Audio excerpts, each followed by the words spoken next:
ЕСМ снабдување со топлина било третирано како партиски плен на СДС и ДУИ.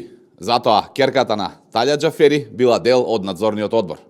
Истиот оној Талјат Џафери кој СДС и ДУИ со две раце го гласаа за да стане незаконски претседател на собрание и неговата керка да биде изгласана да биде дел од надзорниот одбор на ЕСМ.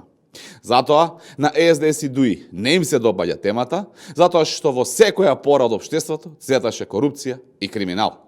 Затоа СДС и ДУИ молчат и не се оградуваат од местените тендери вредни 8 милиони евра во ЕСМ снабдување со топлина и испраните 2 милиони евра кои завршиле во нечиј джеп.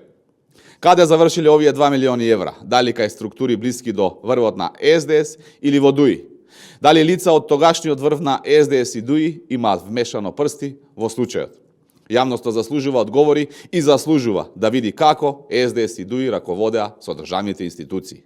Јавното обвинителство треба да постапи транспарентно, независно и одговорно. Правда мора да има.